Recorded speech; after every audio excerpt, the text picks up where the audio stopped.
ना जाने क्यों मुझे सुन के अच्छा लगा है señorita. No desvíes la mirada, quédate cerca de mí. मुझको बाहों में तुम घेरो, समझीना. ત્યારે ડાન્સ કરી રહ્યા છો કે પછી દોડ પકડ રમી રહ્યા છો? અને પ્લીઝ તમે અમારી આઈટમમાં સજેશન નહીં આપો. અમને અમારી રીતે પ્રિપેર કરવા દો. આ તો લગ્ન પછીના સાસુઓની સંતા કુકડીની કબડ્ડીની રમત છે. ભલે ને અત્યારે થઈ જાય છે જવા દો. અરે આ શું બોલ્યા? પરણેલા પુરુષે તો કઈ રિહર્સલ કરવાના હોય નાચવાના? એને તો પત્ની કે ચલ નાચ મારા ગુવર એટલે નાચવા માંડે.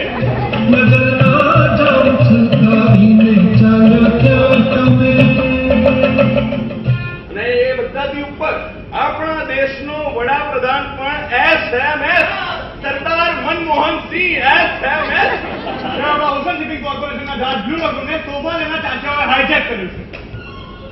अरे नहीं देना है टीवी में इंटरव्यू. ये हमारी 70 आदमियों की जान के लाले पड़े हैं और आप अपनी ब्रेकिंग न्यूज करा रहे हैं. नो रख दो फोन. કે શિક્ષણ ભલે અંગ્રેજી માધ્યમમાં લો પણ સંસ્કૃતિ તો ભારતીય જ હોય. આ ચીનના લુગડા તો ચોકમાં વેચાય પણ પાટણના પટોળા માટે વર્કરને વર્ષ એડવાન્સમાં વિનંતી કરવી પડે છે. ઘરમાં બધું વેચી જશે આપણું. भले बेचाई जाए. जिएगा नर तो फिर बांधेगा घर. जो मर मर के जिए वो काहे का नर. આવી લગ્ન સાદગીથી કરવા કે ધામધૂમથી એ ચર્ચા તો ત્યારે થાય જ્યારે લગ્ન કરવા.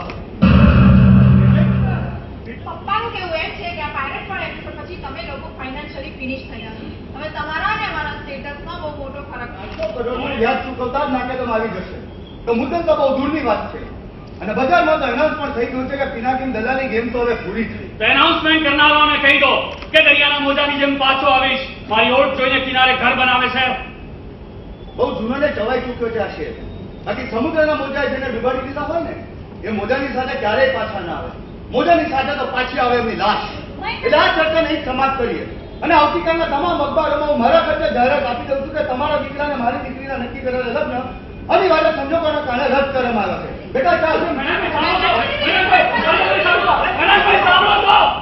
અરે એ તો બિચારા દુનિયાના દસ્તુર પ્રમાણે વર્ત્યા છે. કહે છે ને કે ગુસ્સે થયા લોકો તો પથ્થર સુધી ગયા, દોસ્તોના હાથ ખંજર સુધી ગયા. રિલાયન્સ કોર્પોરેશને ECS થ્રુ 500 કરોડ રૂપિયા જમા કર્યાનું સ્ટેટમેન્ટ છે. અને પછી જઈને વેવાઈને મળીએ અને કહીએ કે સમયે જેટલી સંતા કુકડી રમી હતી એટલી રમી લીધી. હવે ઘડિયાળના કાંટા ઊંધા ફેરવવાની રમત આપણે માંડીએ. તમે તો કહ્યું હતું ને કે મુંબઈ શહેર દરિયાનું શહેર છે જે આવે એને પોતાના કરીને પોતાનામાં સમાવી લે છે. આવી રીતે સમાવી લેવાનું. અરે અંકલ તમારો આ દરિયો તો મારા માથા ઉપરનું આગ અને પથ્થરેની ધરતી પર છે. હું તને આ ઘરની ગૃહલક્ષ્મીનું પદ ઓફર કરું છું. પ્લીઝ એનો સ્વીકાર કર.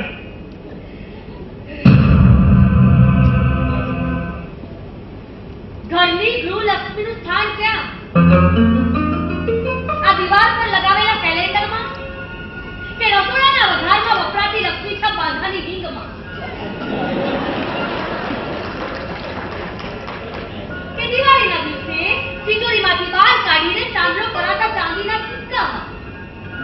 અરે રાણી રાણી કહીને અછોવાને ન કરું તો કઈ વાંધો પણ હું તમને નથી ગમતી એનું જગજાહેર એલાન કરીને ફજેતું નહીં કરતા. થોડો મોટો થયો કોલેજમાં બુક સંખોઈ આવે તારી ટાંકી કે બહેરી કોઈ ના ખોડી. શું થાય? જેને જીવન સોંપ્યું એનો જીવ તો બચાવવો જ રહ્યો ને. પણ એટલું જરૂર કહીશ કે ભૂલીને આવશો તો ભૂલી તો નહીં જ પડો. આ શહેરના નકશા ઉકેલવાની આવડત ભલે ના હોય, ગામડાની ગોરી છું.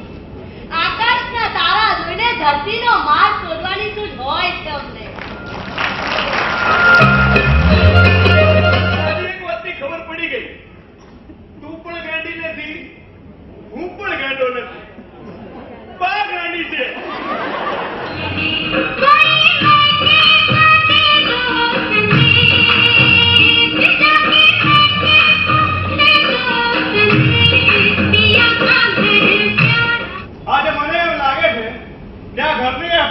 કે ફ્યુચરના સોદામાં સટ્ટો કરવો મને નહીં પોસાય. રાષ્ટ્રપતિ ભવનમાં ભલે પ્રતિભા પાટીલ બેઠતા હોય પણ સ્ત્રી હજુ ઘરમાં પગની જુત્તી છે. શું કામ દ્રૌપદી તાવ પર લાગે? સીતા એ જ અગ્નિ પરીક્ષા આપવાની. ધર્મ પત્ની મિલિત્વયે વૈકે જીવન ભાવ્યો આધા રભ્યો યતો મેં તો મધાંગીની ઘોષિતા. એટલે આજથી આપણે એક મેકડે વળી ચૂક્યા છીએ. અગ્નિ, સૂર્ય, બ્રાહ્મણો અને સગા સંબંધીની સાક્ષીએ હું ધર્મ પત્ની તરીકે તારો સ્વીકાર કરું છું. મારો સાચો વિશ્વાસ અને પ્રેમસભર શબ્દોથી તને આ જીવન એક પવિત્ર પત્ની વ્રતનું વચન આપું છું.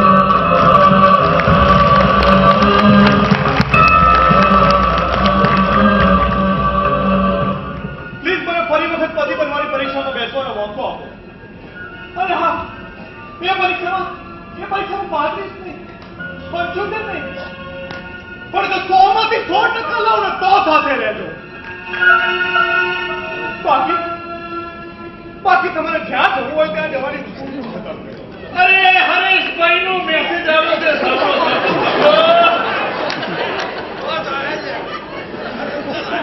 પ્રેમિકાની પોકળ વાતો પતિનો છે પ્રેમ પ્યોર. પ્રેમિકાની પોકળ વાતો પતિનો છે પ્રેમ પ્યોર.